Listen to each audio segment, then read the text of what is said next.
Jimmy, you mentioned over in Rivian Stories, I'm sure you maybe have mentioned it at other kind forums as well, which you might get to later.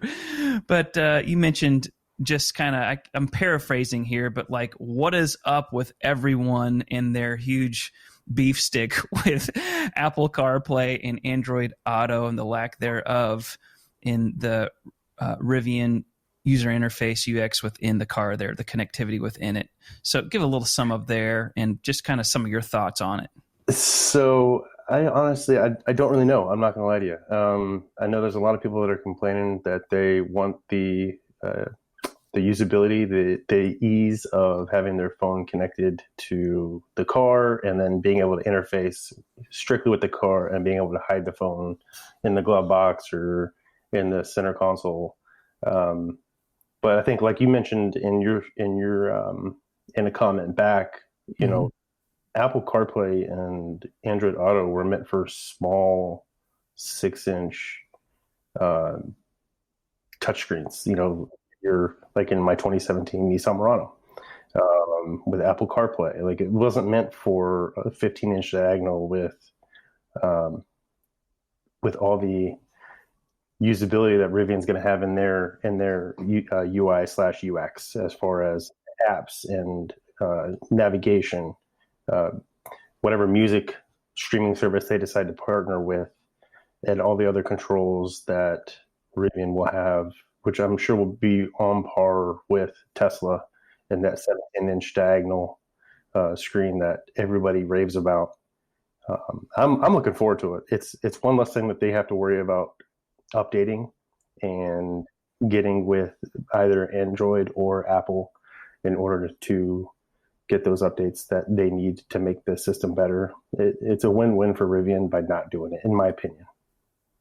I would tend to agree. Just as far as like, I've just done enough design for websites that are a 17-inch screen versus this guy here versus mobile only, and it changes dramatically based on screen size.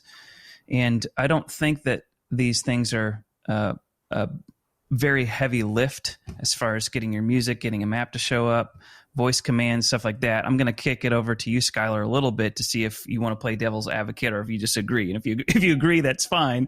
I'm also going to ask you, Skylar, what else you've kind of heard. You mentioned to me that RivianForums.com, there's been some talk just about UI and UX in general as far as media. I know that there's Amazon Alexa probably going to be integrated. There's going to be a lot of voice commands. So as far as even getting this thing in the glove box, I don't think it's going to be too difficult, for it to happen with or without that. But Skylar, what's your opinions on it? And then what are some of the other chats that are going on? Because I'll just have it known here that I am banned from Rivian forums for posting this podcast. So I'm a goner, guys. So Skylar, take it away. So first and foremost, they couldn't have banned a nicer guy. I just don't get it. But my perspective on this whole thing is, I think it's really interesting that so many people are so intent and intense about their desire for Apple CarPlay and Android Auto when we haven't seen what the Rivian has to offer. So that's kind of my first and biggest impression. And the second thing is, I think it really boils down to a couple of things for people. So one is navigating the way that they want to navigate, like a bunch of people have mentioned Waze. And the other major use case, if you will, is music related. So whether it is their, Spotify, Pandora, whatever the case may be. And in my mind, if it is music and navigation related, potentially supportable apps, I mean, that doesn't sound like a Herculean task to be able to overcome for Rivian.